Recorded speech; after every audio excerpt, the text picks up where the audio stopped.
At the Franklin County Commissioners meeting on Tuesday, May 12th, residents were finally allowed extended time to speak directly with commissioners in a rare moment of real two-way communication.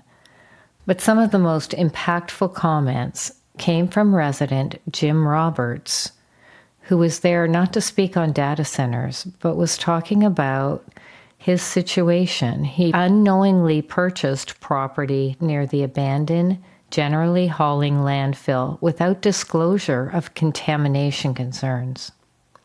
His question to the county leadership was simple but powerful.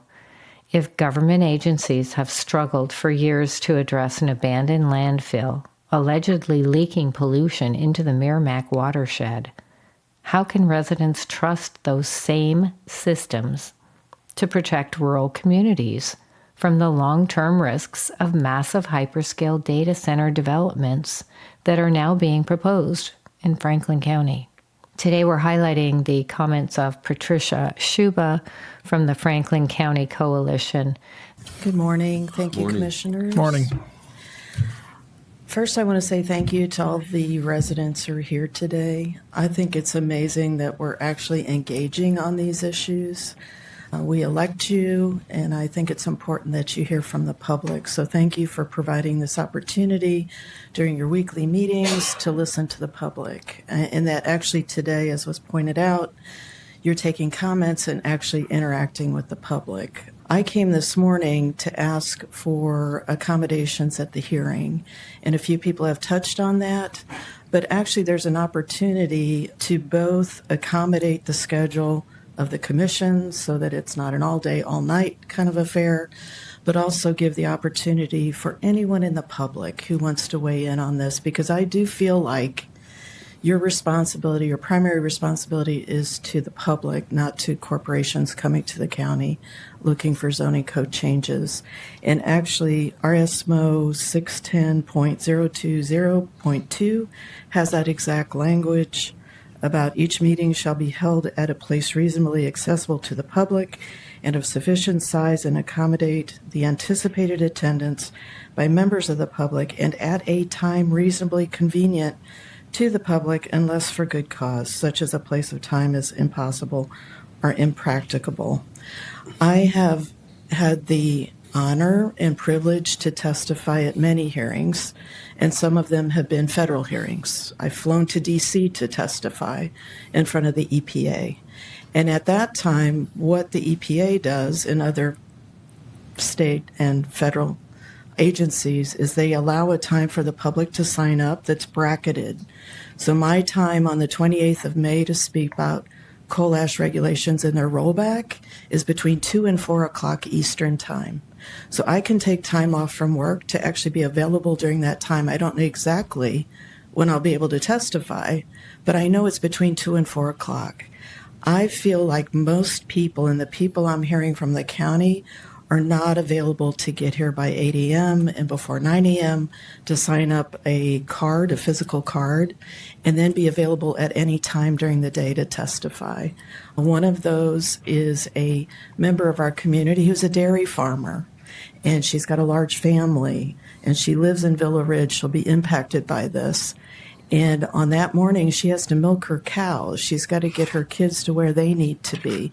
And she's directly impacted. She's one of those people that should be here or have an opportunity to be here. And I understand that we can submit written testimony, but if you have a stack as large as you've told me, I can't imagine you can get through all of that, or that you can see the faces of your constituents and their concern. So I would ask you, and actually honestly extend a hand, please provide an opportunity for people to sign up. I don't know if that's possible to do before Monday, but to allow people to sign up online and say, yes, I want to testify. That gives you a chance to know how many people will be here. And if it's unreasonable that you're looking at 100 and something people wanting to testify, that you can break that up into separate meetings that are reasonable. And I think that's what we deserve. This whole process, my understanding is it started in December of last year with one of the companies coming to you for an NDA. We're asking for the opportunity to speak to you directly, and we trust that you have the interest of the public at heart. I really do believe that. Even though we often stand up and say, no, that's not what we believe, here's some information we want you to consider, we have to believe that you have the interest of us at heart. Our farmers, our farmland, the people who've lived here for generations. Mine have been here 5 generations in eastern Franklin County. And I'm worried. And I want you guys to stand up for us. And you have this opportunity to do that. I also wanted to extend my concern for Mr. Roberts. It's very hard when you're feeling like someone is coming straight at you and threatening your family to try to stay reasonable in a conversation to ask for your support. But I feel like it's your place to extend that to him, to be considerate of his concerns and needs. And actually, you had mentioned that there is no state law, but there is. There's a disclosure law about pollution of anyone who owns that property. They are, under state law, they're required to disclose that before purchase. So I would, everybody step back, take a breath, and say, this is our responsibility to represent the public. It's the public's responsibility to engage. That's why we're all here today.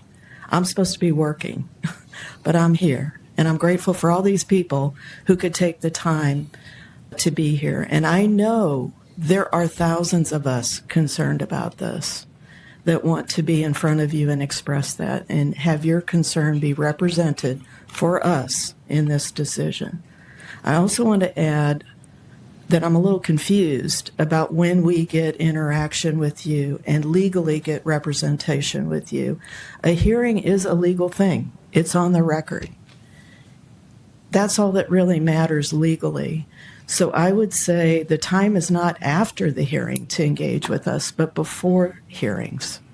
If you can establish a hearing after this one and engage in a town hall and actually legitimately take comment from the public on the record, that protects you. That protects you in your decision on the data centers.